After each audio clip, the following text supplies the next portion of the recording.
दोस्तों नमस्कार, आप सभी का स्वागत एनवीरा एजुकेशन के यूट्यूब चैनल पर। और मैं संपत लेड आप सभी के लिए आज इस वीडियो के अंतर्गत जो है क्लास 12th बोर्ड को अगर आपको ध्यान में रखेंगे, उसकी जो बुक्स हैं उसको लेकर आपको पता होगा कि केवी का जो एग्जाम होने वाला है, चाहे आप 12th बोर्ड के कैंडिडेट हो या फिर आप केवीएस कंप्यूटर टीचर का एग्जाम देने जा रहे हैं, तो वहां पर इंडेक्स टेबल हैश टेबल से संबंधित जो है एक क्वेश्चंस आपको एक या दो क्वेश्चंस भी देखने को मिल सकते हैं, मल्टीपल देखने को मिल सकते हैं। तो हैश टेबल क्या होती है और हैश टेबल कैसे जनरेट की जाती है वो मैं आपको एकदम इजी वे में इस वीडियो के अंतर्गत बताने वाला हूं। तो आप सभी इस वीडियो के अंदर लास्ट तक बने रहिएगा और इसी प्रकार के हेल्पफुल वीडियो या कोई भी टॉपिक पर अगर आप वीडियो देखना चाहते हैं तो नीचे कमेंट बॉक्स में जरूर बताइएगा। और आज का वीडियो आपको कैसा लगता है वीडियो के लास्ट में जरूर बता दीजिएगा। चलिए, तो यहां पर मैं आपको सबसे पहले बता देता हूं कि हैश टेबल क्या होता है। देखो, मैं ये जो अभी आपको सॉल्व करके दिखा रहा हूं, तो मैं आपको ये हैश जो सर्चिंग टेक्निक होती है उसके ऊपर बात करने जा रहा हूं। अब जो हैश टेबल होती है वो आखिर यूज की जाती है, पहले तो ये समझिए। हैश टेबल जो होती है वो आपको ये बताती है, एक ही स्टेप में ध्यान रखिएगा, एक ही वन स्टेप के अंतर्गत आपको ये बता देती है कि आपकी जो वैल्यू है वो कौन से नंबर इंडेक्स पर मौजूद है। हैश टेबल ये बताती है कि दी गई पर्टिकुलर जो वैल्यू है वो कौन से इंडेक्स नंबर पर स्थित है। तो इसके लिए हम किसका यूज कर रहे हैं, जो हैश टेबल होती है उसका प्रयोग करते हैं। हैश टेबल की स्टार्टिंग कहां से होती है, हमेशा ध्यान रखिएगा, जीरो से जो है उसकी इंडेक्स स्टार्ट होती है। अब यहां पर क्या है, हमारे पास एक हैश वैल्यू दी गई है और यहां पर उसका इंडेक्स दिया गया है। इस इंडेक्स का मतलब है कि हमारे पास एक हैश टेबल बनेगी जिसके अंतर्गत टोटल कितने 10 कॉलम रहेंगे। 10 0 से 9 तक कितने रहेंगे, 0 से 9 तक। तो मैं यहां पर एक ये टेबल बना देता हूं और इसको किस प्रकार से आपको डिजाइन करना है वो भी मैं आपको बता देता हूं, ठीक है। तो देखिए यहां पर हमारे पास इसको थोड़ा सा मैं सही से ड्रॉ कर लेता हूं।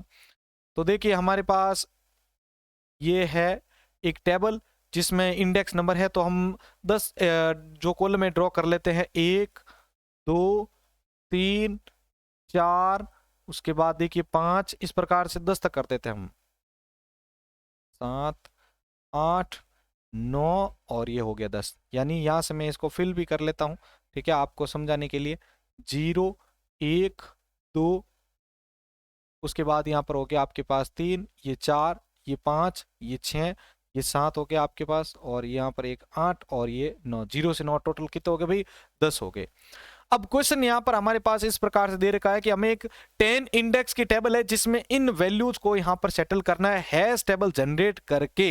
तो ये किस प्रकार से किया जाता है, तो इसके लिए एक सिंपल सा फॉर्मूला है कि आपको एलिमेंट के अंतर्गत उस इंडेक्स का भाग देना है। तो उससे क्या होगी, उसकी हैश वैल्यू जनरेट होगी। क्या होगी भाई, हैश वैल्यू जनरेट होगी। तो हैश वैल्यू का फॉर्मूला क्या है, तो ध्यान रखिएगा, जो एलिमेंट है आपके पास, ठीक है, जो एलिमेंट है उसके अंदर आपको जो है इंडेक्स का डिवाइड करना है। अब यहां पर सबसे पहली वैल्यू लेते हैं हम, हमारे पास है यहां पर 34। 34 के अंदर अगर मैं 10 को डिवाइड करता हूं तो मेरे पास रिमाइंडर कितना आता है, रिमाइंडर आता है यहां पर मेरे पास 4, ठीक है। दूसरा ज्ञात करते हैं।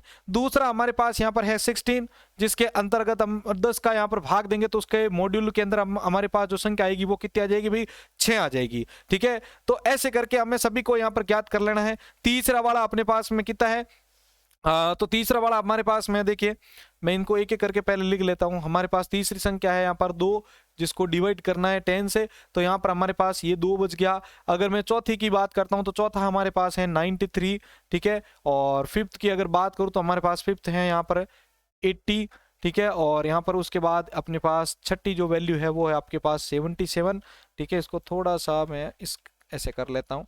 और उसके बाद हमारे पास लास्ट जो वैल्यू है वो है हमारे पास, लास्ट जो वैल्यू है वो है अपने पास ये 51। तो अगर मैं इसको 10 से डिवाइड करता हूं, ठीक है, तो हमारे पास 3 इसके अंदर लेस रह गया। इसकी अगर बात करता हूं तो यहाँ पर हमारे पास जो है 0 इसके अंदर लेस हो गया। जो 80 रहेगा वो 0 को यहाँ पर अपन के पास रिप्रेजेंट कर रहा है। अगर यहाँ पर ऐसे ही हम 77 की बात करें तो यहाँ पर इसको 10 से करने के बाद अपने पास 7 बच जाएंगे और इसको 10 से करने के बाद 1 से बच जाएगा। अब एक चीज नोट कीजिएगा कि हमारे पास जो भी ये संख्या आई है, अभी जो साइड में हमारे पास जो संख्या मिली है अपन को, ये 4 6 2 3 1 और 0 7 और 1, ठीक है। तो ये जो है भाई ध्यान रखिएगा ये इंडेक्स नंबर है। तो ये अब अपन को बताएंगे कि यहाँ पर ये वैल्यू जो है वो फिट होगी। चलिए तो यहाँ पर मैं देखिए आपको पहले सबसे पहले देखिए सबसे पहला वैल्यू मिला अपन को 4। अब देखिए कि 4 जो है 4 यहां पर ये बता रहा है कि जो 34 है वो कौन सी पोजीशन पर जाएगा, 34 जो है वो 4 नंबर वाली पोजीशन पर जाएगा। तो मैं यहां पर इसको फिल कर देता हूं 34 को इस पर, ठीक है। अगला है अपने पास में कि जो 16 है वो कौन सी पोजीशन पर जाएगा, 6 पर जाएगा। तो 6 पर जाइए, यहां पर आप कर देते 16। उसके बाद देखिए 2 जो है वो कौन सी पोजीशन पर जाएगा, तो 2 पे ही जाएगा, ठीक है। तो 2 यहां पर 2 पे आ गया। 93 है जो आपके कौन सी पोजीशन पे जाएगा, 3 वाली पे, तो ये आ गया आपके 3 पे। उसके बाद देखिए यहां पर आपके पास है 80 जो कि है आपकी 0 नंबर पोजीशन पे, तो ये आ गया 80 जो है 0 पोजीशन पे। उसके बाद देखिए 77 जो है वो आपके कहां पर आ जाएगा, 7 पे, तो 77 जो है वो आपके 7 पे आ गया, ये आ गया 7 पे। और उसके बाद देखिए 51 कहां पर आया, तो 51 जो है वो आपके 1 नंबर वाले पोजीशन पे, तो ये आपके 50 नंबर 1 यहां पर आ गया। अब आप बोलेंगे गुरुजी यहां पर जो खाली जगह रह गई उसके ऊपर क्या आएगा, तो जहां पर खाली जगह होती है वहां पर हमेशा क्या फिल होती है, नन फिल होता है ये।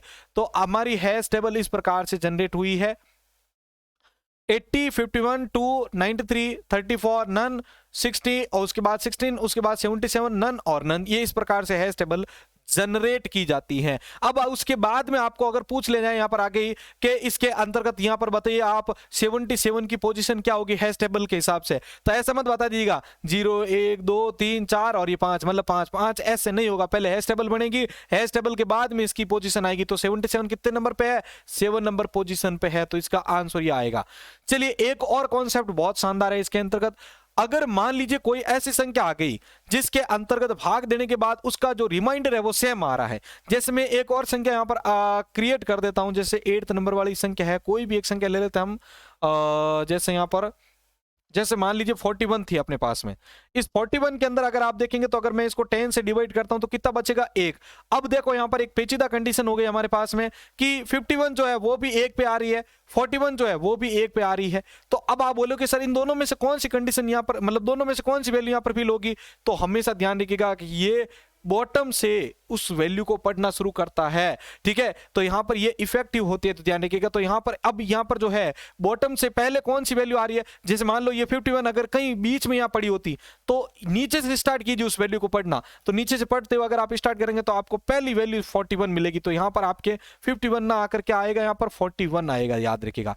इस स्थिति को कोलिजन कहा जाता है। क्या कहा जाता है, इसको कोलिजन कहा जाता है, ध्यान रखिएगा, ठीक है। तो ये इस प्रकार से आपको हैश टेबल का अगर एग्जाम में क्वेश्चन आता तो इस प्रकार से आपको सॉल्व करना है, ठीक है। और पाइथन की वैसे क्लासेस मैंने टेलीग्राम पर आपके और चैनल पर अवेलेबल है आपके लिए, आप जाके देख सकते हैं। अगर वीडियो अच्छा लगा तो दोस्तों तक शेयर कर दीजिएगा। धन्यवाद।